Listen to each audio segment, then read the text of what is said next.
तुम्हारे पास धन है वो भी खो जाएगा, पद सम्मान भी चला जाएगा, केवल तुम अकेले होगे और तुम्हारी धर्म पत्नी होगी। तो याद रखना, सरसों की पत्तियों का साग बनाना और बाजरे की रोटी और धनिया का नमक पीसकर चटनी के साथ खाना और दोनों छत पर बैठकर मुस्कराना कि जय बजरंग बली, कोई ना कोई निकलेगी गली।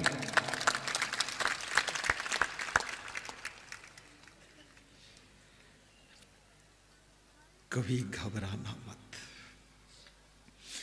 बुझ गई सम्मा तो जल सकती है, किश्ती हदे तूफान से पार निकल सकती है। ये मुसाफिर मायूस न हो और इरादे न बदल।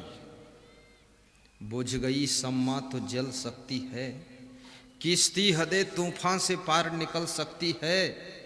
ये मुसाफिर मायूस न हो और इरादे न बदल।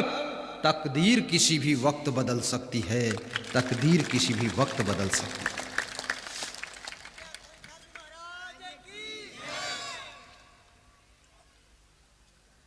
महिलाएं खुश हैं कि मेरी भी तकदीर आज रात में बदल जाएगी। बिल्कुल बदलेगी, घबराना मत।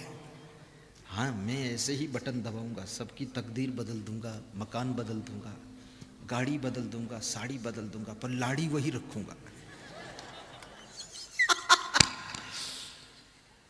सब बदलेगा।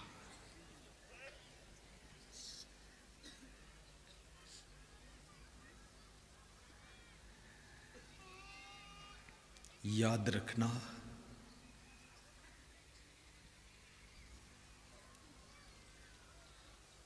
कबीर साहिब कहते हैं,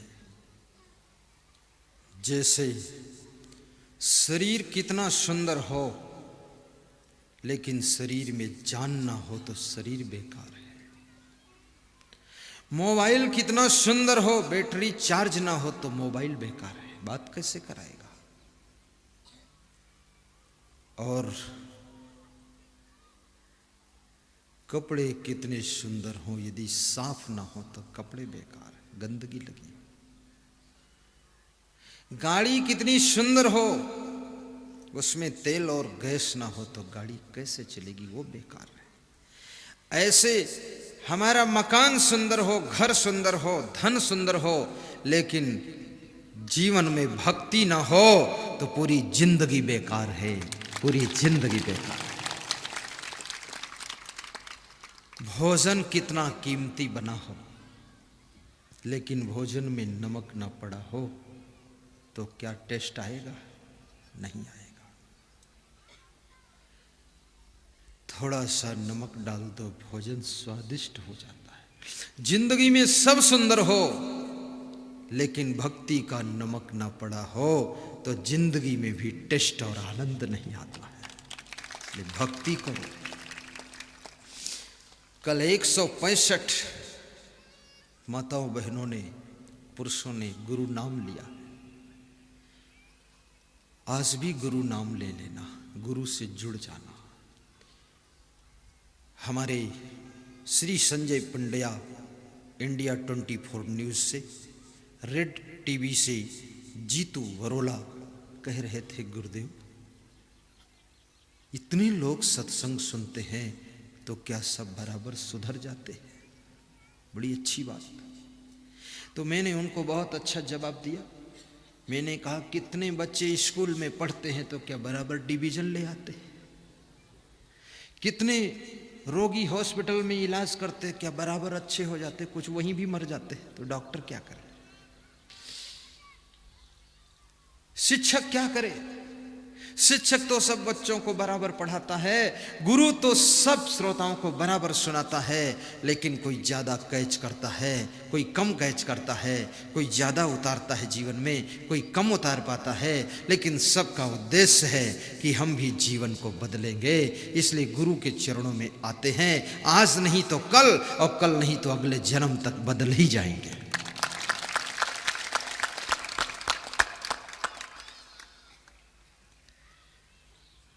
थोड़ा थोड़ा सुधार हो जाएगा।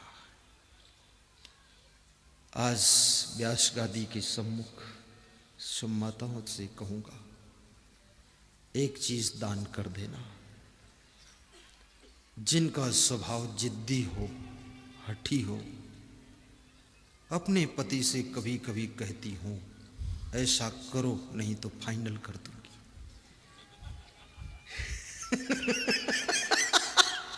पति लोग खुश है क्योंकि वो सोच रहा फाइनल होने से बच जाऊंगा।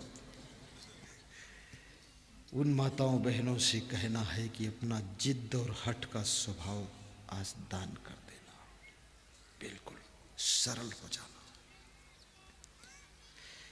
पुरुषों से कहूंगा जिनमें कोई आदत हो जिससे तुम्हारी पत्नी को, माता पिता को दुख होता, शराब पीने की आदत, बीड़ी पीने की आदत, पुड़िया खाने की आदत, ज्यादा सोने की आदत या गाली गलौज करने की आदत, तो हे पुरुषों तुम वीर हो, महाराणा प्रताप हो, तुम राम कृष्ण की संतान हो, तुम कबीर के बेटे हो। आज एक एक अपनी आदत को गुरु जी के चरणों में दान कर देना।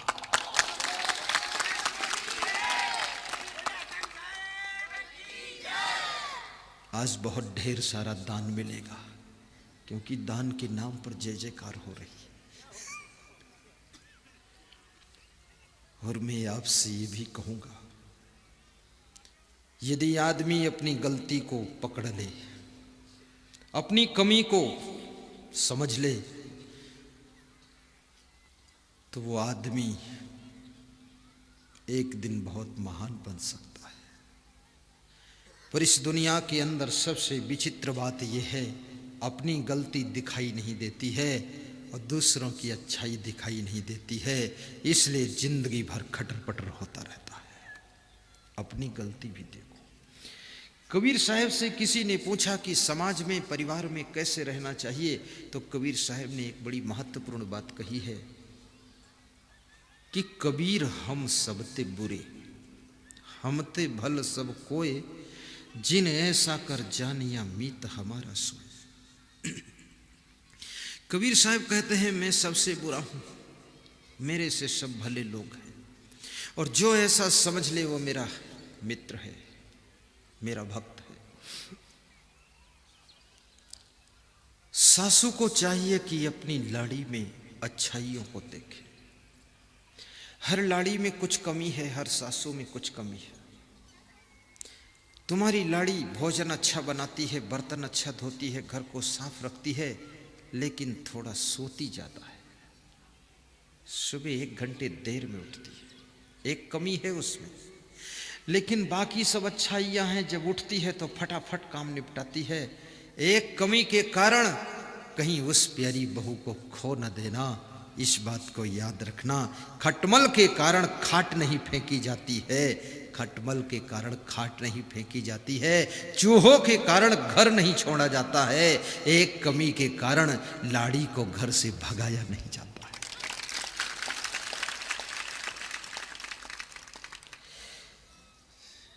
लाड़ियों से भी कहूंगा, आपकी सासू तुम पे निगरानी बहुत रखती है।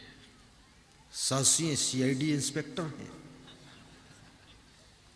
भले उनको रास्ता न दिखाई देता हो पर लाड़ी दिखाई देती किधर गई है। हाँ, बहुत पैनी नजर होती सासुओं की। लाड़ी सोचती है सासू मुझ पर बहुत ध्यान रखती है, तुम किस्मत वाली हो। याद रखना, तुम्हारे घर में 1 किलो लोहा पड़ा है, उसमें ध्यान तुम कभी कभी देते हो। 1 किलो चांदी है, उस पर ध्यान ज्यादा देते हो। पर 1 किलो सोना है तो उस पर ध्यान बहुत देते हो। और 1 किलो का हीरा कोहिनूर है तो उस पर ध्यान कभी हटता ही नहीं है, उसी पर ध्यान रहता है। तो वो लाड़ी कोहिनूर हीरा है जिस पे ध्यान सास ससुर का हमेशा बना रहता है।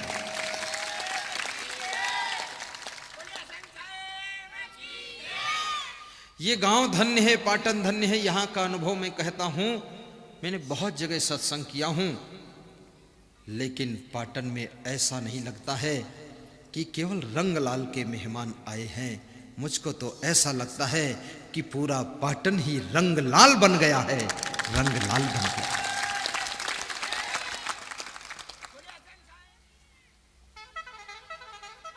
जननी माता, गौ माता, भारत माता और धरती माता, ये चार माता हैं जिसमें जननी माता का प्रथम स्थान है, जिसने तुमको जन्म दिया है। और जननी माता की सेवा दो प्रकार से होती है। एक तो उनको रोटी धोती देना, ये सेवा है। दूसरी सेवा उनको भक्ति से जोड़ देना, सत्संग में पहुंचा देना, गुरु जी का आशीर्वाद दिला देना। आज मुझे जुझार सिंह की माँ, जुझार लाल पाटीदार की माँ मुन्नी बाई कह रही थी, मैंने टीवी में आपका प्रवचन सुना, फिर आलोट में आपका प्रवचन था, तो हम पाँव पाँव चल के वहाँ पहुँच गए।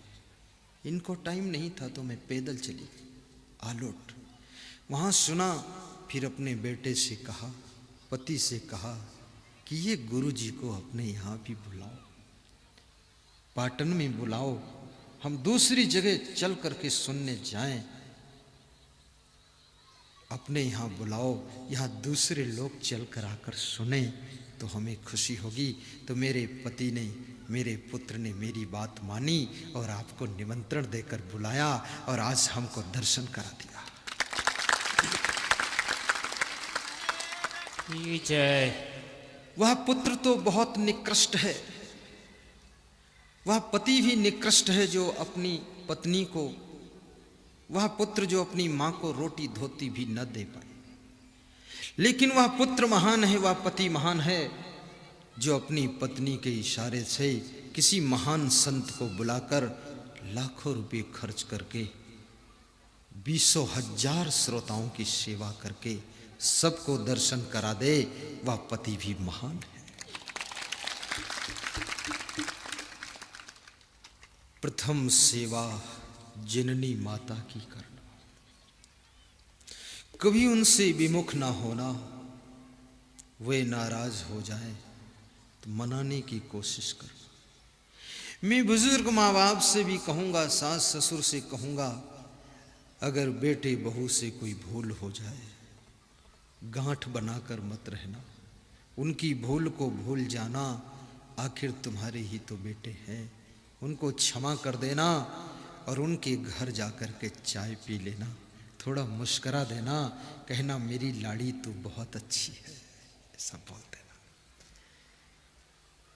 कितने माता पिता भी बहुत गुस्सहिल स्वभाव के होते हैं, पूरा जर्मन के हिटलर है,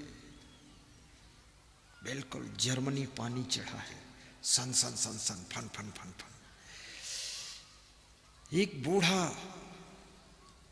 आदमी कह रहा था कि मैं अपने बेटे को देखना नहीं चाहता हूं, तो मैंने कहा पैदा क्यों किया?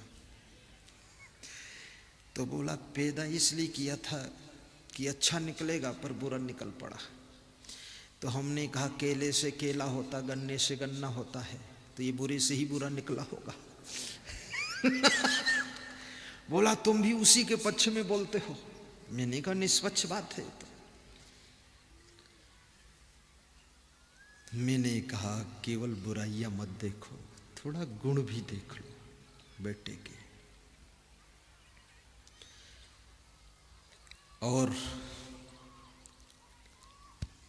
कभी रूठ जाए तुम्हारी माँ बाप, दादा दादी, तो भी तुम न रूठना। एक बूढ़ा मोबाइल लेकर के मोबाइल रिपेयरिंग की दुकान पर गया और पूछा कि देखो मेरा मोबाइल कुछ बिगड़ा है। तो रिपेयरिंग मिस्त्री ने कहा कि मोबाइल बिल्कुल ठीक है दादा, काम कर रहा है, जाओ। बोले काम कर रहा है तो मेरे बेटे का मोबाइल क्यों नहीं आता है? मैं तो सोचा बिगड़ा है। बोले मोबाइल नहीं बिगड़ा है, आपका बेटा ही बिगड़ा है, इसलिए तुमको फोन नहीं करता है।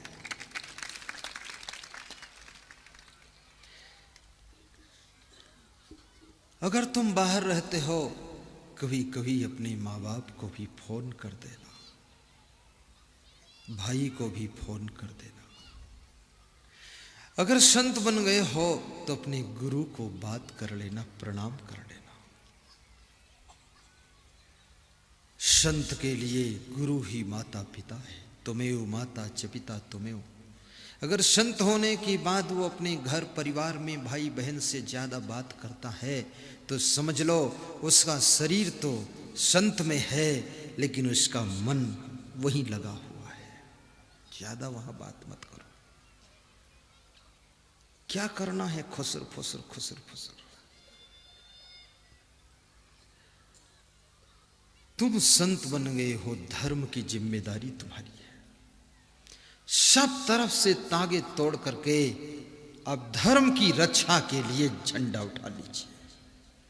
हे संत भगवान, मोह करने के लिए तुम नहीं हो, लोभ में फंसने के लिए तुम नहीं हो, क्रोध में जलने के लिए तुम नहीं हो, काम वासना में सड़ने के लिए तुम नहीं हो, अहंकार में टकराने के लिए तुम नहीं हो। हे संत जी, तुम तो उस कंडीशन में हो जहां भगवान भी आकर सिर झुका देता।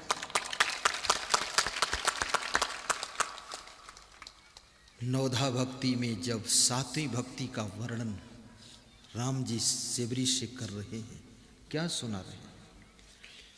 सतुई सब मोह में जग देखे, मोते अधिक संत कर लेखे। सातवीं भक्ति मेरे समान संसार के नर नारियों को देखना। राम बहुत बुद्धिमान है, ये नहीं कहते मैं सबसे बड़ा हूं, कहते हैं मेरे समान सब नर नारी है। और यदि संत मिल जाएं तो उनको मुझसे भी बड़ा समझना। भगवान राम ने भी संत का दर्जा अपने से बड़ा बताया है। संत का क्लास बहुत बड़ा होता है। ये तो आज कलयुग में जिसको देखो वो साधु जैसे कपड़े लपेट लपाट के घूम रहा है, इसमें बहुत गड़बड़ हो गया। लोगों को कंफ्यूजन हो जाता है कि ये बाबा सही है कि गलत है। अभी बहुत बार लोग मुझे देखते हैं तो वो भी सोचते हैं ये भी गड़बड़ वाले बाबा तो नहीं। तो ऐसी आंखों से देखते हैं, मैं उनकी आंखें परख लेता हूँ। हमने कहा डाउट में हो क्या? बोले डाउट क्या है, बहुत से संत आउट हो गए तो डाउट हो गया। हमने कहा डाउट न करो, बिल्कुल कॉन्फिडेंस रखो।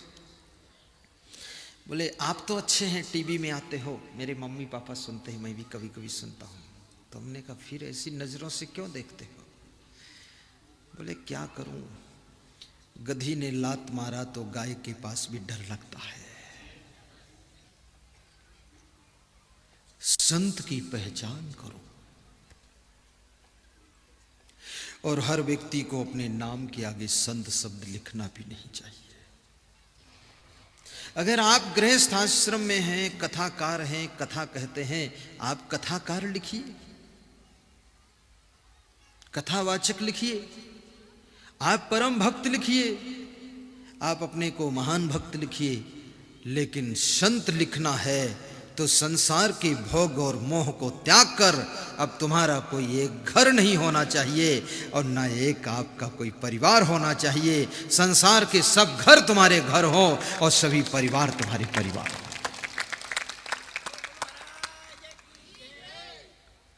कितने लोगों ने धर्म के अंदर भी सिस्टम बिगाड़ दिया है। भोली भाली जनता के लोग समझ नहीं पाते।